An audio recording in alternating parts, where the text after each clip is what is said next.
নমস্কার, সুস্মিতা ইজি রেসিপিতে সকলকে স্বাগত। আজকে আমার রেসিপি হচ্ছে মিষ্টি দই। আর এই দই শরীরের পক্ষে কিন্তু খুব উপকারী। এখন তো প্রচণ্ড গরম, আর এই গরমে ভাতের সাথে যদি এরকম দই থাকে তাহলে বেশ ভালোই লাগে খেতে। কিন্তু অনেকে এই দই পাতা ঝামেলার কারণে তৈরি করতে চান না, সেই জন্য বাজার থেকে কিনে নিয়ে আসেন।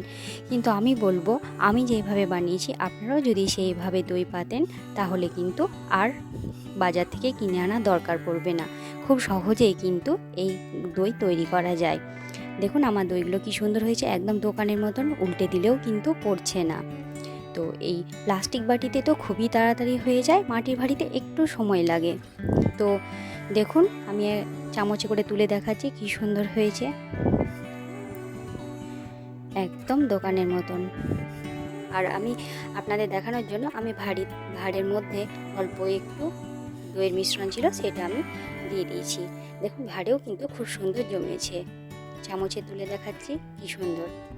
প্রথমে আমি একটা ক্যারামেল তৈরি করব, আর তার জন্য হাফ কাপ এখানে আমি চিনি দিয়ে দিয়েছি প্যানের মধ্যে। আর সেটা আমি লো ফ্লেমে রেখে দেবো, কারণ ক্যারামেলটা আস্তে আস্তে তৈরি হবে। লো ফ্লেমে রাখবেন, না তো পুড়ে যাবে চিনিগুলো।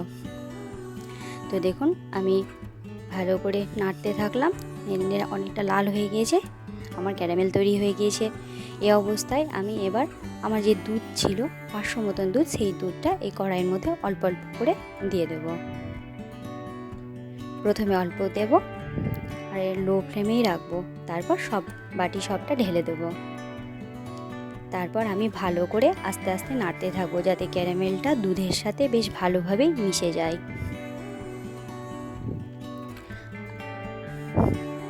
দেখুন এইভাবেই নাড়তে থাকছি। আর আপনারা এই দইটা কিন্তু ভাত খাওয়ার আগে বসাতে পারেন, মানে সকালের দিকে। আর এখন প্রচণ্ড রোদ, তাই এই রোদে 2 ঘন্টার মধ্যেই আপনারা যদি বসিয়ে দেন তাহলে প্লাস্টিক বাটিতে ভাত খাওয়ার আগে আপনারা নিয়ে আসতে পারবেন। আর সেটা 1 ঘন্টা ফ্রিজে রেখে তারপর আপনারা ভাতের সাথে খেতে পারবেন। আর দেখুন আমি এই দুধটাকে আরও ঘন করার জন্য আমি হাফ কাপ মতন এই পাউডার মিল্ক দিলাম, যাতে খুব তাড়াতাড়ি ঘন হয়ে যায়, কারণ দইটা একটু ঘন হয়ে গেলে না স্বাদটা আরও ভালো লাগবে। দেখুন আমার দুধটা কিন্তু একদম লাল হয়ে গেছে, একদম দোকানের মতন লাল দই। আবার একটু ভালো করে ফুটিয়ে নেব, তো ফুটিয়ে একটু ঘন করে নেব। এই প্লাস্টিক বাটিতে কিন্তু দই 2 ঘন্টার মধ্যে হয়ে যায়। আর এখন তো প্রচণ্ড গরম, তাই তাড়াতাড়ি হয়ে যাবে। আর দেখুন এটা হচ্ছে দইয়ের বীজ, মানে টক দইকে আমি এইভাবে জল ঝরিয়ে নিয়েছি। তারপর ওই যে দুধটা আমি বানিয়েছিলাম এটা আমি এবার হালকা করে ঠান্ডা করতে দেব। তারপর ঠান্ডা হয়ে যাওয়ার পর, মানে কুসুম গরম যেন হয়, যেন আঙুল ডুবালে আমি সেই তাপটা সহ্য করতে পারি, এরকম অবস্থাতে আমি এই যে দইয়ের জল ঝরানো দই ছিল সেটা এর মধ্যে দিয়ে দেবো। আর বেশ ভালো করে নাড়বো, হ্যান্ড উইচ দিয়ে ভালো করে নেড়ে দেবো।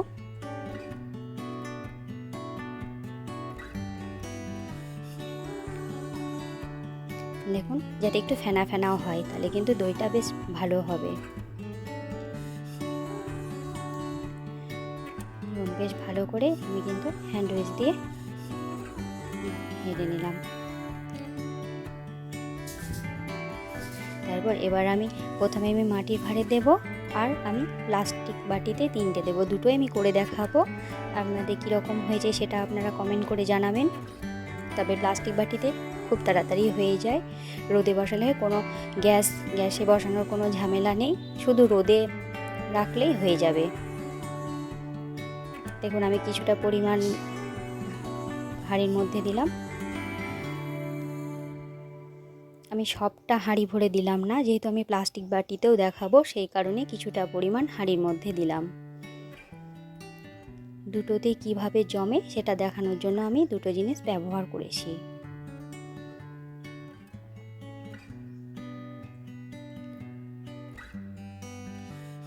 অল্প অল্প করে একটু হাতটা উপর থেকে দিলে আর একটু ফেনা হবে, আর দইটা দেখতে আরও বেশি ভালো লাগবে। এবার আমার মাটির ভাঁড়ে দেওয়া হয়ে গেছে, আমি সাইডে সরিয়ে রাখলাম। এবার আমি প্লাস্টিক বাটিতে দিয়ে দেবো।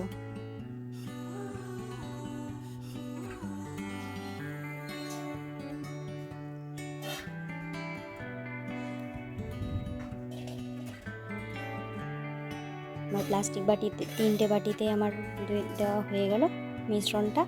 এবার আমি দেখুন আমার সব মিশ্রণটা দেওয়া হয়ে গেল। এবার আমি এই 3টে বাটি একটা ননস্টিক প্যানের মধ্যে বসিয়ে নিলাম, আর ওপর থেকে ঢাকনা দিয়ে আমি চাপা দিয়ে দিলাম। তারপর এটাকে আমি রোদে রেখে দেবো, ওপরে টাওয়াল দিয়ে দেবো। আর যে হাঁড়িটা ছিল সেটাতে এভাবে আমি পেপার মুড়ে এটা গার্ডারের সাথে রেখে দিলাম। আর দেখুন আমি রোদে নিয়ে গিয়ে দুটোকে রেখে দিলাম, হাঁড়িটাকেও রেখে দিলাম, আবার এখানে যে প্লাস্টিক বাটি ছিল সেগুলো রেখে দিলাম। তারপর টাওয়াল দিয়ে এভাবে ঢেকে দিলাম। তবে হাঁড়িটা কিন্তু আরও বেশিক্ষণ রাখতে হবে, সেটা আমি ওভারনাইট রেখে দেবো, তাহলে বেশ ভালো হয়ে জমবে। আর প্লাস্টিক বাটিটা দেখুন আমি 2 ঘন্টা পরেই নিয়ে এসেছি, কী সুন্দর আমার জমে গিয়েছে। তবে হ্যাঁ, 1 ঘন্টা আমি ফ্রিজের মধ্যে রেখেছিলাম, কারণ ঠান্ডা ঠান্ডা দই খেতে বেশি ভালো লাগে। দেখুন প্লাস্টিক বাটিতে খুব সহজেই জমে যায়, তাই আপনারাও এইভাবে তৈরি করবেন। ঘরের পাতা দই কিন্তু বেশি ভালো খেতে। দেখুন কেটে দেখাচ্ছি কি সুন্দর হয়েছে। আর হাঁড়িটাও আপনাদেরকে দেখাবো, আমি ওভারনাইট রেখেছিলাম, তারপর আপনাদেরকে দেখাচ্ছি হাঁড়ির দইটা কেমন হয়েছে। দেখুন হাঁড়ির দইটাও কিন্তু কি সুন্দর জমেছে। আর ওভারনাইট রাখার পরেও এটাকে আমি 1 ঘন্টা ফ্রিজের মধ্যে রেখেছিলাম। দেখুন আমার হাঁড়িটা পুরোটা ভরেনি, কিন্তু আপনাদের দেখানোর জন্য আমি জাস্ট হাঁড়িতে করেছি। তো আমার এই যদি রেসিপিগুলো ভালো লেগে থাকে তাহলে প্লিজ আপনারা সাবস্ক্রাইব করে দেবেন, আর লাইক শেয়ার করে দেবেন, আর কমেন্ট করে জানাবেন কেমন হয়েছে। আমার এই রেসিপি দেখার জন্য ধন্যবাদ, আর যারা সাবস্ক্রাইব করেছেন তাদেরকেও অনেক অনেক ধন্যবাদ।